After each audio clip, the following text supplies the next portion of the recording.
সবাই অগ্রগতি নিয়ে এসেছে, এটা অত্যন্ত সহজ।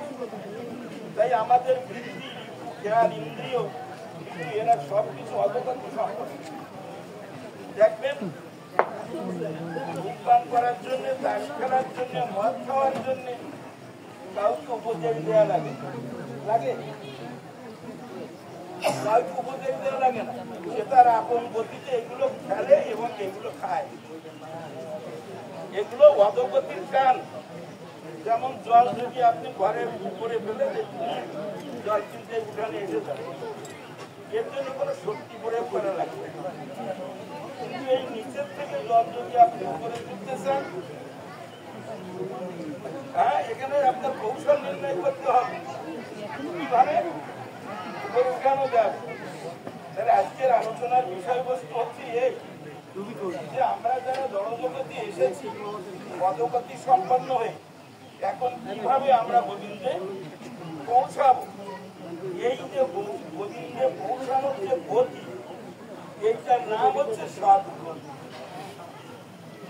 এইটার নাম হলো সৎগতি। সৎ শব্দের অর্থ যা নিত্য শাশ্বত, অজ নিত্য শাশ্বত পুরানো। এখানে শ্লোকটা দেওয়া হয়েছে দ্বিতীয় অধ্যায় 20 শ্লোক থেকে। ঠিক আছে,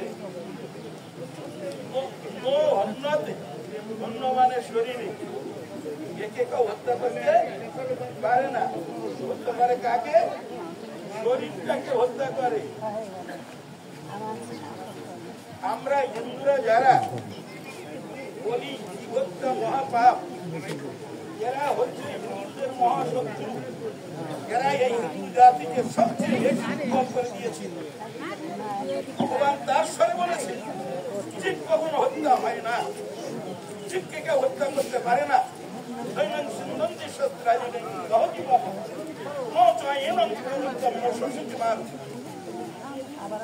যারা এই নিত্য স্বচ্ছতা বাণী কি তার অমৃত বাণী পেয়েছে, তারা বলে কেন যে জীবনটা মহাপাপ।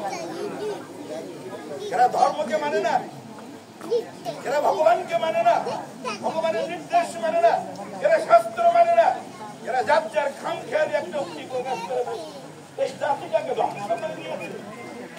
এক একটা মত খাড়া করেছে, যা খুশি তাই করেছে। আর এই ভুলগুলো করেছে সবচেয়ে শিক্ষিত এবং পণ্ডিত ব্যক্তিরা এই ভুলগুলো করে গিয়েছে। আমাদের এই গোষ্ঠীটাকে বিচ্ছিন্ন করে দিয়েছে। যারা আমাদেরকে পরিচালনা করবে তাদের একটা ভুলের জন্য একটা জাতি নষ্ট হয়। কি বলেন, সত্য কিনা?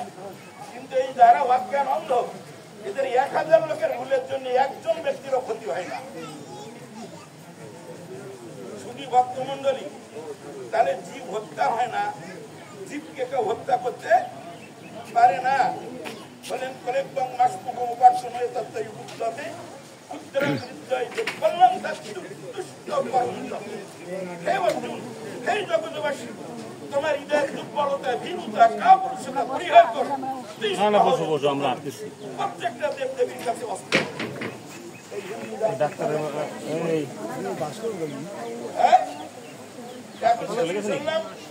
কোটালীপাড়া থেকে দিনের বেলা ডাকাতি করে নিয়ে যাচ্ছে। এই হিন্দুরা মরে না কেন? দিনের বেলা ডাকাতি করে নিয়ে যাচ্ছে, এরা প্রতিবাদ না করতে পারে না, নিয়ন্ত্রণ না করতে পারে। এদের বেঁচে থাকার অধিকার নেই তো।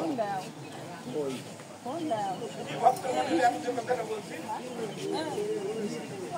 আপনাদের কাছে একটি কথা বলবো, আপনারা কেমন করে, আমরা তো জলপিণ্ডকেও ধরে আছি, আমাদের সম্পত্তি হওয়ার কারণ কৌশলটাই গুরুবার কত জানারা এনারা সবসময় চেষ্টা করবেন জগৎ জীবের কল্যাণের জন্য।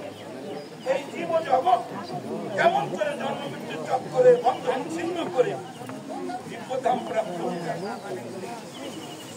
না, এই দেহ ছেড়ে যখন সে সূক্ষ্মধামে থাকবে কখনো বা তার মুক্তির পথ। আমার বাবা বলেছে